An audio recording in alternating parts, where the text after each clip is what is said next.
entitled Giving Out of Poverty.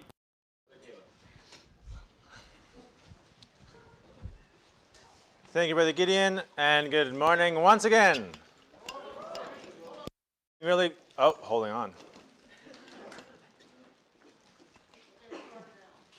Good morning, everyone. What did I say? You've been doing really good so far, and me for another 40 minutes or so, and then you can play football in really cold weather. Or whatever it is you do out here on the East Coast. So, what we're going to do today, what we're going to do in this class is to pick up pretty much exactly where we left off in our last class, okay? In Luke chapter 21. Because in Luke chapter 21, it starts off, verse 1. And he looked up. That's how it starts. And he looked up, okay? Which tells us that something just happened, okay? So we know that what he did just then, he was talking. What was he just talking about? In the previous chapter. How the scribes devoured widows' houses, okay? I know you guys are still turning up your Bibles, so that's fine. There'll be a quiz in a few minutes. Okay, so we're going right to that previous thing we just talked about. So to summarize, we're talking about tonight. I'm not used to doing 3 classes in one morning, so my timeline is all out of whack. But basically, we're going to see what's happening to Jesus right now, okay? As in at this time of this story, because what we are going to talk about is something that he observes and he points out, that he sees happening. It actually provides him something that he really needed as he's going down the road that's going to lead in just a couple of days to his death. Okay? Because as we saw already, after spending 3.5 years visiting God's people, right? Coming to help them, to teach them, to heal them, to show them how they're supposed to live, show them how they can return to God, it kind of didn't work, right? People weren't really responding anymore the way they were supposed to. And he's sad about it, right? He goes into Jerusalem, the place where he's going to die for the world, and he's sad because of the response of the people. Okay?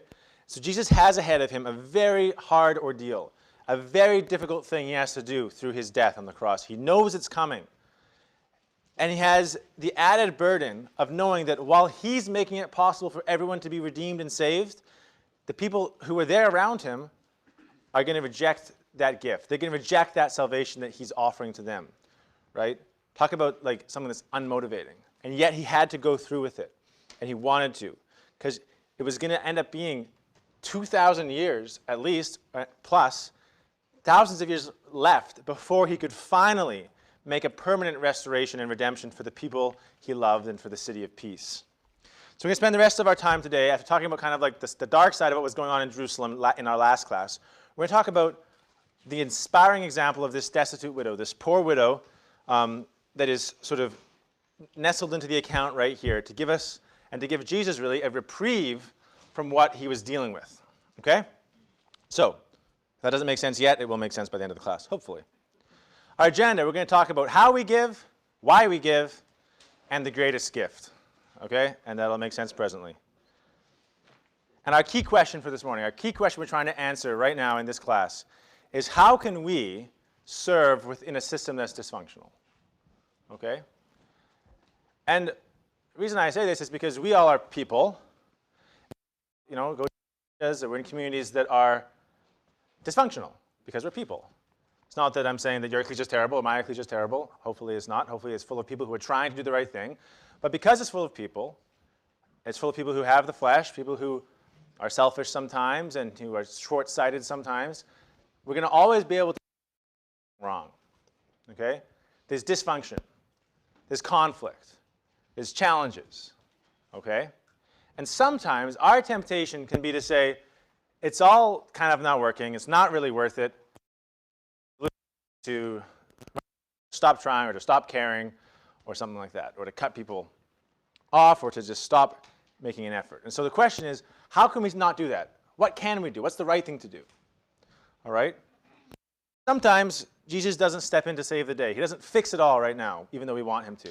And we have to work within that problematic system. So, let's talk about this poor widow. Luke 21, verses 1 to 4. And Jesus looked up, rich man to the treasury. And he saw also a certain poor widow casting in thither 2 mites. Okay? So, this is into the story, right? He's talking to his disciples, talk. He looks up, and he sees something. It's just a little scene he sees, a little tableau, as it were. Just to sprinkle some French in there. So Jesus sees a fascinating social dynamic that takes place in the temple courts. It's a contrast between how and what different people are giving to the temple. Okay, at the temple they had these big like collection things. Right? You know how we do a collection every Sunday. In this case, they had these big, according to Edersheim or Josephus or one of them, they had these big like trumpety-looking things that you'd put your money into, and it would shake and clang and ring its way down into the big coffers, like the collection. Okay, and it was expected that people who came to worship, there was the opportunity as you come in the door of the temple to just put your money in, to say, hey, I want to help out the service of the temple. So they'd give money, just like we do, to give collections. All right, and he just watches how people are doing this. Okay? He sees rich men doing it, he sees medium rich people, he sees medium poor people, and he sees poor people, and everyone else in between, right? He watches how they do it. Now, specifically, he watches some rich men doing it, and then he sees a certain poor widow who casts in thither 2 mites. Okay. Now, we would just generally expect that a widow would be poor, right? They don't have a husband to support them. In those days, it was very, very, very, very, very hard for a woman to find a work that would actually produce any sort of meaningful income, okay? So they're usually poor, but sometimes you might have like a son who, if he wasn't dead, a son who could support you, right? Or family members or a community that helped you out. But this one is a poor widow. So she's even poorer than the average widow, okay? And she has nothing, right? We'll find that out in a few minutes that she actually has nothing. And so she gives 2 mites, okay? I'm not going to try to come up with a proposal of what the exchange rate adjusted for inflation is from 2,000 years ago in a different currency, different time. Point is, it's nothing. We can say, for the purposes of our time today, 2 cents, okay? 2 cents can buy you basically nothing, right? At least we're in California. The question I want to ask you guys, and this is where I really want participation, is why do you think that this widow was especially poor? Based on what we've talked about this weekend so far. Yes. Yep. What else? Yep. She wasn't taken care of. Very good. And by whom? By Christ. Yeah. Who else? Oh, the scribes. Thank you. That's better. Okay. The scribes. Thank you. Okay. Christ doesn't actually do anything to help her, so it's not entirely untrue. But specifically, the scribes who were supposed to, right? And we know this because in the very previous verse, it says, beware the scribes who devour widows' houses. So what you should be doing, I'm not going to tell you what to do, but you really should, take a pencil or a pencil crayon and circle or highlight the widow in 20, verse 47, which devour widows' houses, and draw a line down and connect it to this certain widow who Jesus sees, because these stories are connected. Jesus was just talking about the scribes who devour widows' houses, and then he sees a widow who is very poor. Okay, she's poor because the scribes have been devouring her houses, and what little support she had, what little money she had, they were effectively stealing from her, and they weren't caring for her. The Levites, remember, were supposed to give their money. Of the money they had, they were supposed to give a portion of it to the poor people, to the widows, to the strangers, to the fatherless, and they weren't doing it. Okay? That's what's happening here. This is a long-lost slide from last class. I wanted to duplicate it, and apparently I just clicked and dragged it. Anyway, this is the verse we're talking about, right? This is the context. You have the widows' houses which were devoured. You have they're making long prayers for pretense, whatever. That was last class. So, the widow gives her 2 mites, right? Her 2 cents. And so the reaction that Jesus has, he looks at this and he talks to his disciples, says, disciples, pay attention to what you see right here.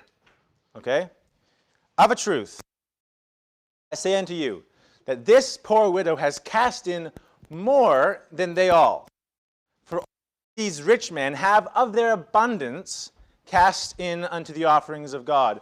But she, of her penury, which means like of the pennies that she has, right? Of her poverty, she's cast in all the living that she had. She says, because Jesus knows what's happening in people's lives. He has more insight than we do. He knew what was in men. He happens to know that this woman has nothing else. This is all the money she got. No stock, she got no crypto, nothing. Okay? This is all she has. And she comes to the temple on the way in, she sees, you know what? I'm going to give this to the house of God. And Jesus notices. He says, okay, see what happened there? That's significant. That's huge, what she just did. And anyone else, were they impressed? Did they notice? Did they see it? No, because it's not dramatic. Meanwhile, the scribes and Pharisees and the rich people that are coming in, they have like their money bags and they've exchanged the $5 bills for pennies, okay? So they can come up to the thing and they go, shake it, shake it, shake it, shake it, shake it, and it's like all the way down. And there's this huge echoing, like resounding thing where everyone can hear, oh man, that's a really rich guy, and look at how generous he is, right? He's giving all this money to the temple because he must really love God. He must be a really devout person, okay? You see, if you look at the Mark account of this passage, it says that Jesus beheld, he observed how the rich men cast in their money. Okay? And I actually checked with Jason Hensley about this because I was like, am I making a point out of this or not? Is it meaning like the way they did it, or is it meaning, he says, no, it means the way they're doing it. And he knows Hebrew, so we're Greek. Hebrew and Greek. Okay, so Jesus notices how they're casting in the money. Because it matters how we give. Okay? And if you were to turn in your Bibles to Matthew chapter 6, you would find out that Jesus has a lot to say about how we give and what we give and why we give. Matthew 6 is during the Sermon on the Mount. And he is basically laying out his manifesto for what it is supposed to be like when you're becoming his disciple. He's speaking to his disciples, the people who wanted to come to him, and saying, it's the beginning of his ministry. This is who I am and what I want from you, how I want you to live. It's kind of a revolutionary way of life. And it's all about your motivations, all about why you're doing things. Under the law, you're not supposed to kill someone. Great. Under Christ's law, not only are you not supposed to kill someone, you're also not supposed to hate them. Okay? Which is a lot harder. Okay? So this is a harder way of life, but it's a more all-encompassing way of life that Jesus has to ask of people. Matthew 6, verses 1 to 3. Let's take a look at this. Read through Matthew 6, 1 to 3. Take heed that you do not do your alms. Your alms is an old way of saying the money you give to poor people. Okay? Do not do that before men, to be seen of men. Otherwise you will have no reward of your Father which is in heaven. Therefore, when you do your alms, do not sound a trumpet before thee as the this is hilarious. Do not, when you're going to go give money to someone, do not hire someone who plays the trumpet, okay? To get out in front of you and say, attention! You know, I'm not going to make the trumpet sound, but, you know, okay, I did, right? Someone is about to give some money to this very poor person. Isn't he wonderful? Pay attention to this and admire him and wish you could be like him, okay? Jesus says, don't do that.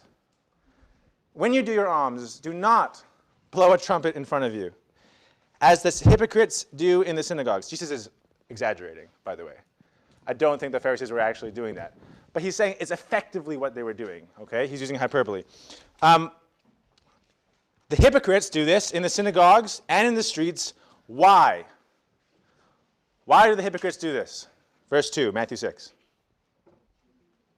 To be seen of men. Thank you. Okay? They want people to notice what they're giving.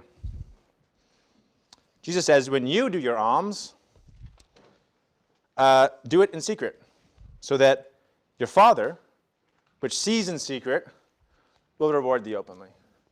Jesus sees you. If you give your 2 cents to the temple, or if you give your $2 million to the temple, it doesn't matter. Jesus sees it. If you're doing it in secret, you know you're not doing it because you want other people to think you look cool. If you're doing it in secret, maybe it's because you really want to make yourself feel good, which is probably not right.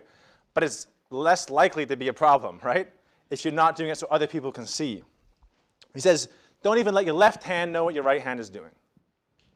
Okay, So the way you give, it says, reflects your motivation for giving. If you're doing it, say, hey, everybody, look at me. See this? In Canada, there's different colors for your money, right?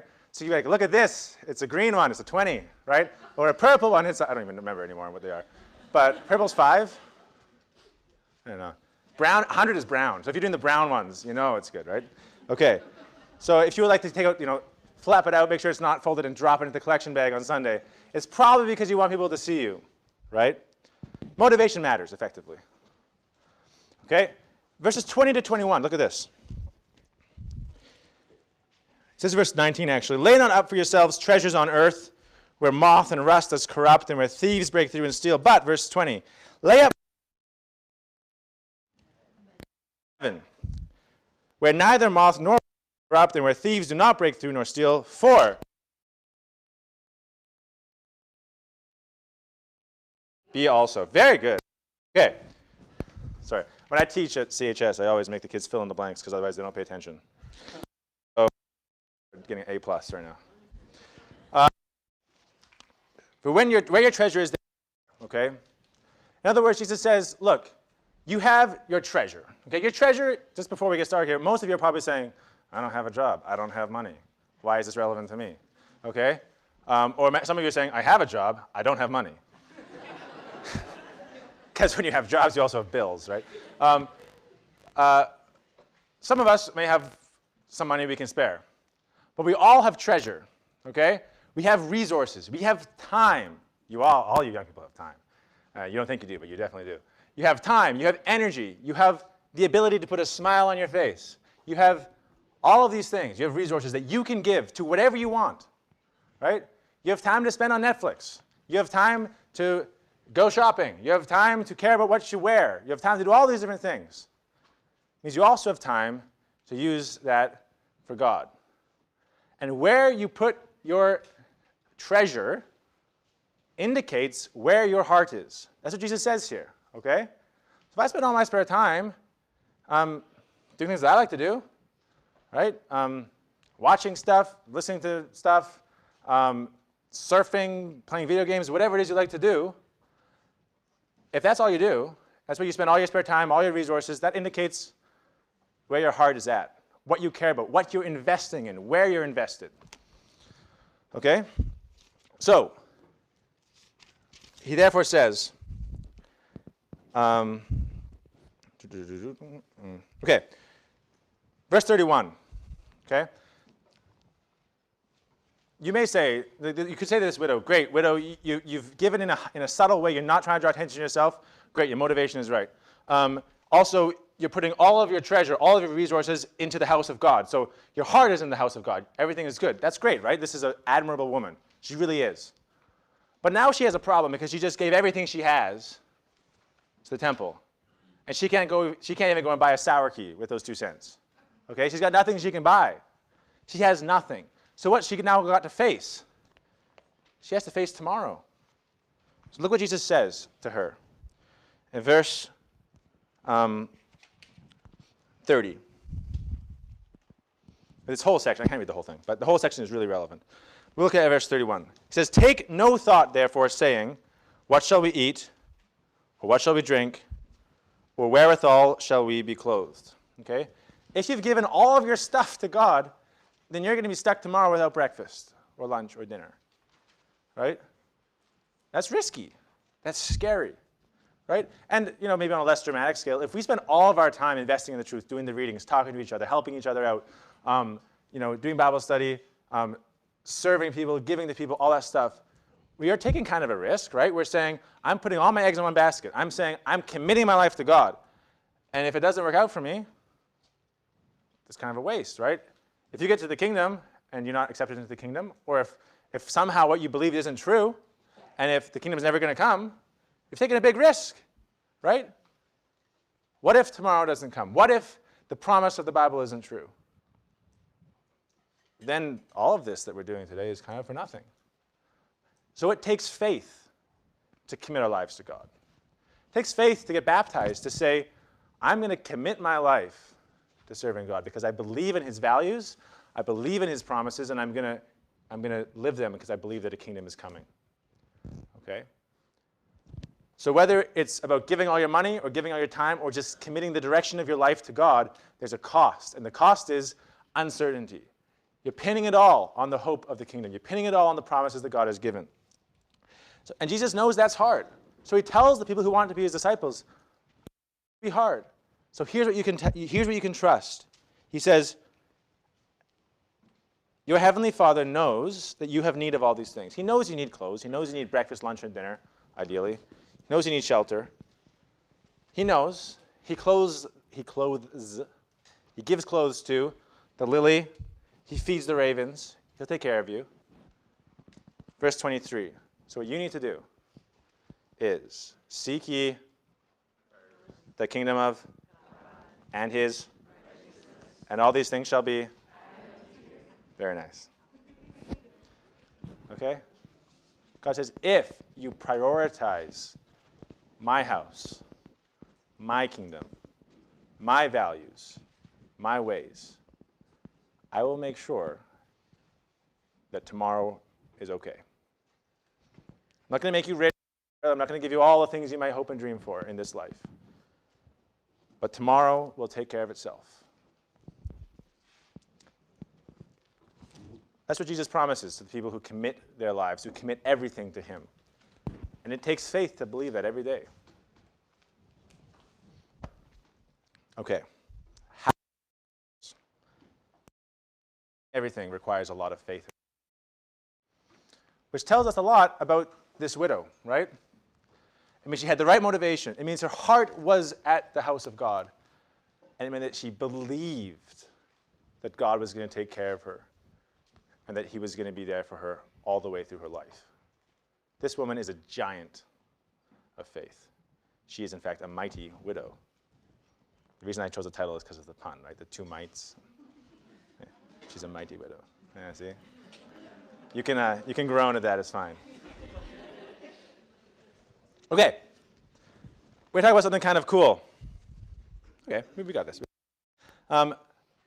Luke 20. Okay? Luke 21 comes after Luke 20, right? And like we said, this is a section where Jesus is in the temple and he's having these big arguments with different people.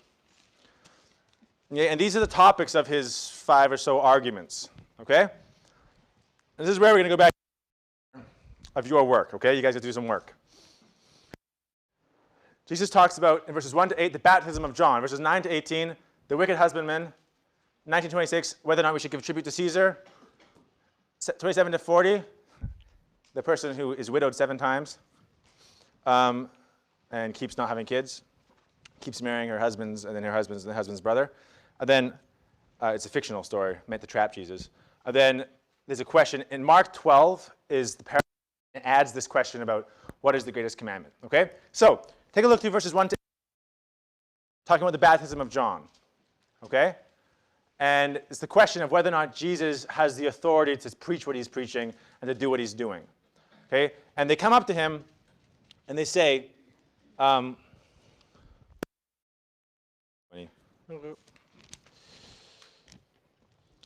us, verse 2, by what authority do you do these things?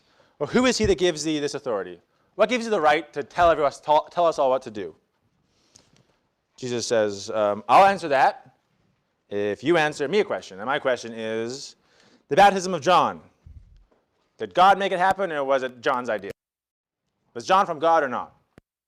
And they don't want to answer it. Why don't they want to answer it? They are afraid of the people. Okay? They are scared of what people will think about them. Okay? Does that connect to this widow? It does, because the widow was not concerned with how people saw her. The rich men were. They came in giving all their money because they wanted people to think they were awesome. Okay?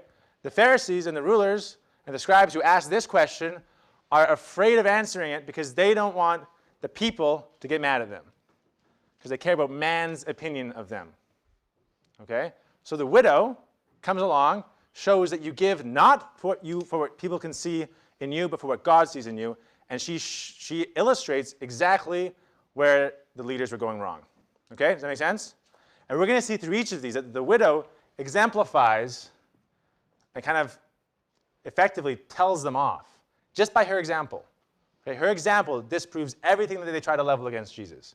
Okay? Look at this parable, verses 9 to 18. Jesus now tells a parable.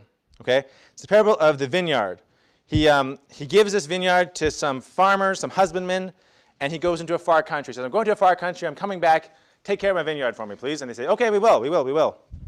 And he goes away. And as he's away, he wants to go see how his vineyard is doing. So he sends a servant. The servant comes, and they beat him up and send him back and say, we don't want to give you fruit for your master. Okay. This happens multiple times. It's a prophecy about what? Or, sorry, it's a parable that is referring to something that happened in the history of the Bible. The prophets, very good, right? The prophets, who God would send the prophets to Israel to say, how's it going? To visit them, to see what's going on, to help them where they need help, and to tell them when they need to fix things. And they didn't. Instead, they beat up the prophets, they misused the prophets, they killed the prophets. And finally, verse 13, God says, what will I do? I will send my beloved son. It may be that they will reverence him when they see him. But what do they do to him? They kill him. Why do they kill him? So they can get the inheritance. Okay? Is that relevant to what the religious leaders were doing to the widows? They were using violence to oppress the widows. Why? So they could get their stuff. Okay? The Pharisees and the rulers were doing to the widows what they were doing to Jesus. Okay? Verse 19-26. This one's really cool.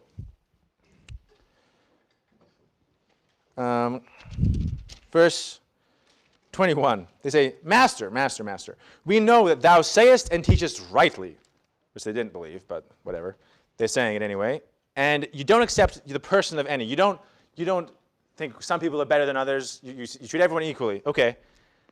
And you teach the way of God in truth. Verse 22. Is it lawful for us to give tribute to Caesar or no? And he perceives their craftiness and says to them, why are you tempting me? Show me a penny whose image and superscription is on it. They answer and say, it's Caesar's. He says, so you give to Caesar what's Caesar's, you give to God what's God's. Now, is that a relevant story to what happens with the widow? It is in a few ways. Any ideas? What's it fundamentally about? The question is about what you, yep? She gave to God everything she had. Yes, exactly. Okay? So the widow says, I'm going to give to God everything. And that's the whole point of that parable, right? Jesus says, look, on a penny, it says, has Caesar's head on it. It means you have to give some of it back to him. That's how taxes work, right? That's fine. What you need to worry about what you give is what you give to God, because God's face is on your face. You're made in the image of God. You belong to him. You need to give your life back to God, okay? Which the widow did. She gave her whole life, all her living. But even fundamentally, this whole thing is about what you do with your money, right? Who do you give your money to? Jesus is like, okay, yeah, we'll give your 17% or whatever it is of your money to Caesar. That's fine. But give to God everything. And that's what the widow did. Okay.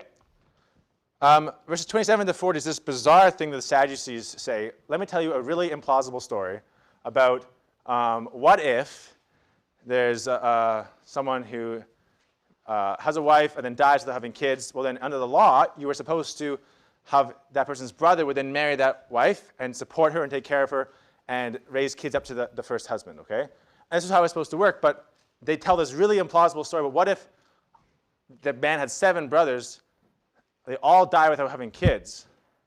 And this woman, in the kingdom, they say, because they don't believe in the resurrection, they say in the resurrection, then who's going to be like who's she going to be married to? And that's why we get the point where Jesus says, no, look, in the kingdom, you're not married or whatever. It's not about that. We're all working together in God's family at that point. It doesn't matter about who you're married to on earth, okay? But the point, the sad thing here is that the Sadducees, they're trying to trip Jesus up, right? They don't care about this situation, which is a fictional situation anyway. They're making it up to try to make Jesus look bad. But what was the purpose of the law, under the law, which said, if there's a woman whose husband dies, then that husband's brother has to marry her? Anyone know why that would be? Why did God put that in place in the law? Yep. Exactly. To make sure the widow is taken care of. Because in those days, as we've already said, if you're by yourself, if you're a widow, you have very little support network. Okay? So one of the reasons for that, in addition to making sure that the line of the seed, the family name can, the reason for that, because God cares about you have a widow who needs to be taken care of. And so her brother-in-law, or old brother-in-law, would marry her and welcome her into his family to take care of her. Now that may seem very strange to us in our society today, and that's fine. But it was under the law explicitly there to take care of widows. And so the Pharisees are happy to ignore the laws about widows in their practice until it comes time to try to trip Jesus up, and they illustrate they know nothing about the whole point of that at all. Okay, now, so going through this, baptism of John is about caring about popular opinion. The wicked husband is about violent theft. Tribute to Caesar is about where you give your money, care for widows, and then we have the first commandment. So come over to Mark chapter 12. Mark 12:43.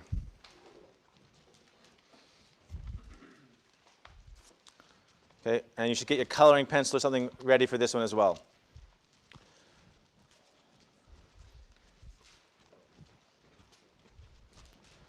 Mark 12, verse 43. This is the parallel account, same story, okay, same time, same place, same people. Mark 12, verse 43 says,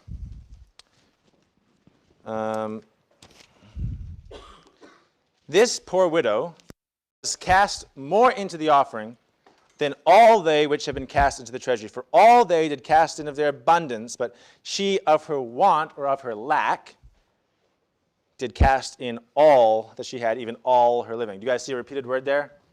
I highlighted it, so it's really easy. They all, okay? It's all about, it's a totality. It's everything. It's totalizing, okay? This woman cast in more than everyone else. For everyone else, cast in all of their abundance, okay? Or from their abundance. But she, though she had very little, she gave everything that she had, okay? All her living. And once you've highlighted those, don't flip back, just look back at verse 28 to 31, okay? One of the scribes came, and having heard them reasoning together, perceiving that he had answered them well, asked Jesus, saying, Jesus, which is the first commandment of all?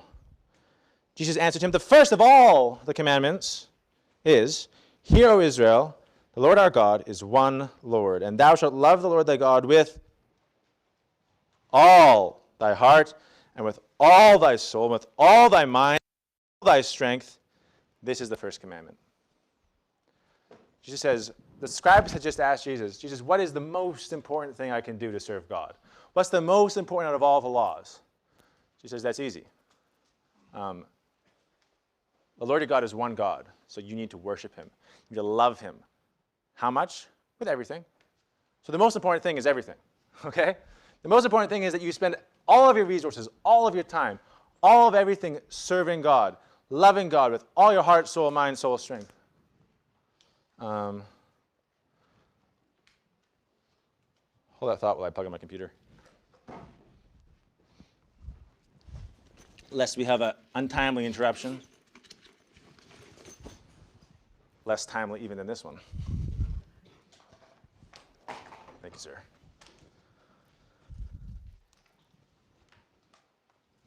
Thank you. Okay, so I think you get the point, right?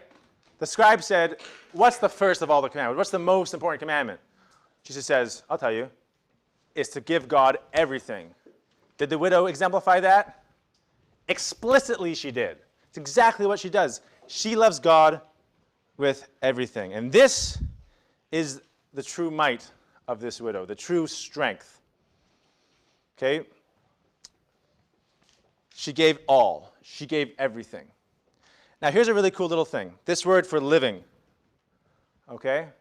This word is the Greek word bios, from whence we get the word biology, right? Life, okay? It literally means life or the present state of existence, or by implication, the means of livelihood, okay? The things from which we live, right? Okay, the source of our life. And she gives all of that to God.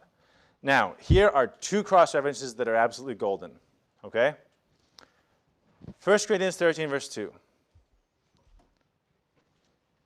Paul says, though I bestow all my goods or give my body to be burned, I have nothing if I don't have love. That word for good is the same word for living. Though I bestow all my living, or even if I give up my body to be burned, if I don't do it out of love, it doesn't matter. Okay? So you remember those rich men who came in and poured their hundreds of dollars down the temple thing? They may as well have been pouring it down the drain. Okay? Because it didn't matter. They weren't doing it out of love. They were doing it out of pride. But this widow did it because she gave all of her life out of love. So this verse, which tells us that no matter how much you give, if it's not done out of love, it's worthless, adds to our character profile. Not only did she have her heart in the house of God, not only was she not motivated by pride, not only was she faithful and trusted that God would take care of her, she also had a great and enormous love for God. Okay? And now this one is just shivers, okay? 1 John 3, verse 17.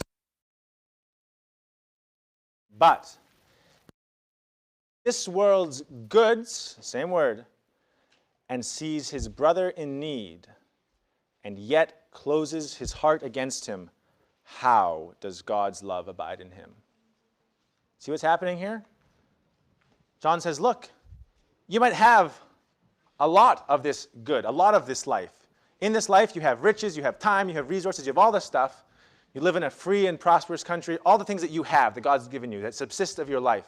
If you have all of that, and you see someone who needs something, and you close up your heart and you say, I'm not going to share, I'm not going to give, he says, God's love can't come anywhere near you. You're not showing God's love. You're not manifesting God's love. God's love is not in your heart. Okay? Everyone in this room has this world's good in that sense, okay? We all have different amounts of money, we all have different amounts of resources, different jobs, whatever, okay? But we all have something because the widow with 2 pennies had something. And if we're closing up our heart, refusing to help out when help is needed, refusing to reach out when we see someone in need, then God's love does not have a home in our hearts.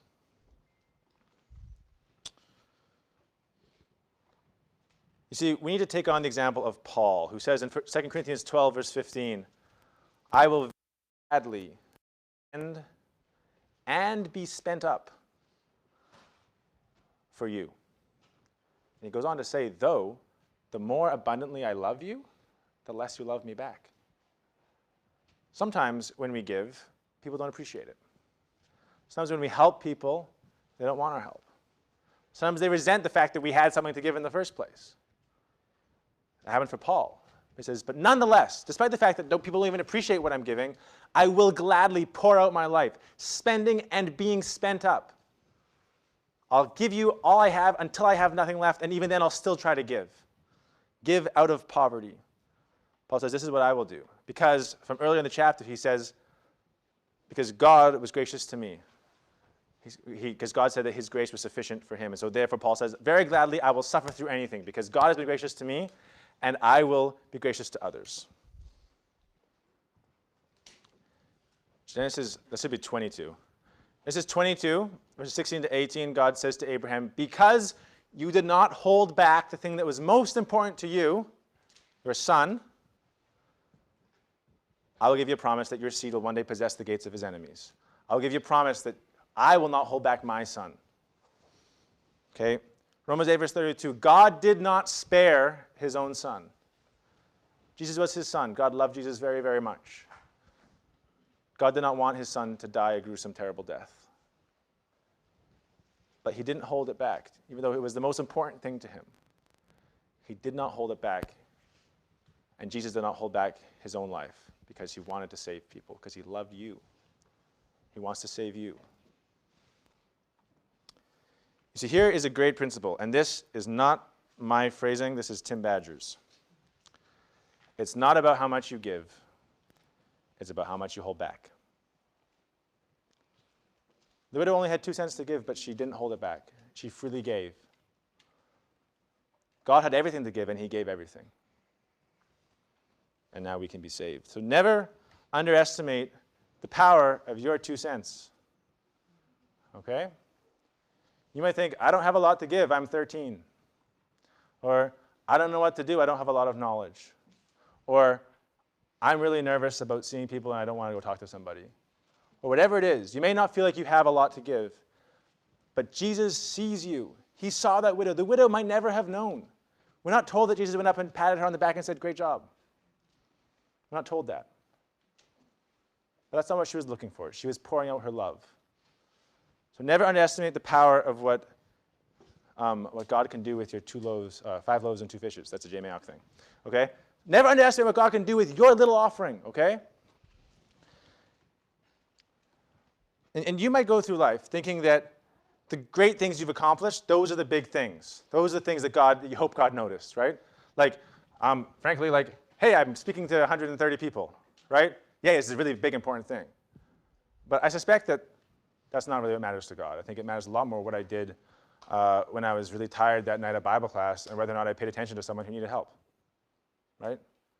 Jesus is watching that. Okay, he's watching all the things, and he sees it. And he may not reward you right now, but he will reward you in the future because he loves to see people showing his kind of love. Okay, 12 o'clock, lessons. My wife is going to be so proud of me. Okay, it matters how you give. I think we made that clear today. Okay?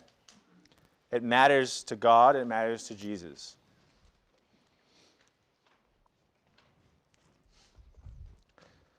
Never, ever use problems in the ecclesia as an excuse not to give 100% to it.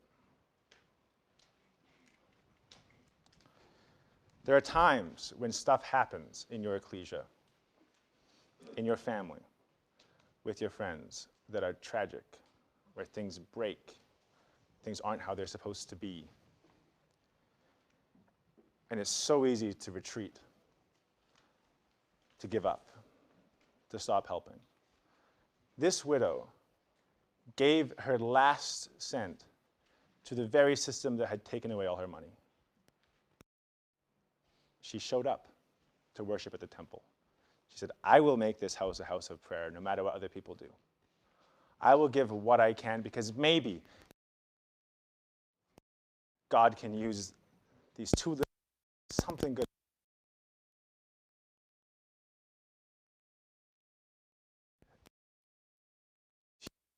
And we actually know the effect it had because Jesus saw it. Jesus, as we talked, no one appreciated what he was about to do, to give up his life. Everyone's attacking him and criticizing. His disciples don't really understand what he's doing. He's somebody else who understands the might that lies in a true self-sacrifice.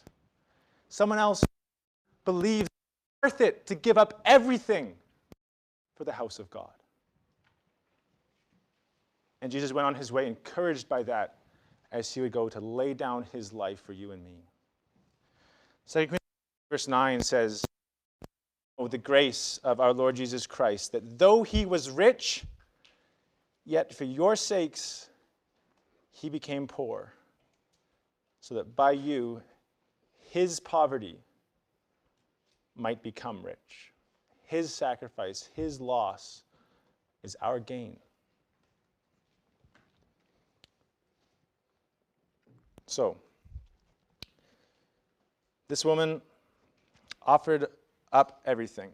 She loved the Lord her God with all her heart, all her mind, all her soul, all her strength. She held nothing back from God. And we're all here today responding to the call of the gospel because Jesus lived the same way.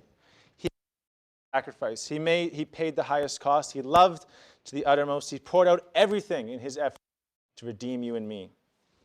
And if that doesn't affect us, if that doesn't rebuke us, if that doesn't change our perspective, then for us at least his sacrifice was a waste. So let's lay down our ambition, our security, our selfishness, our lusts, our self-image, our indulgences, and fix our eyes only on Jesus, lending our voice to all those who also look for redemption in Jerusalem. Thank you.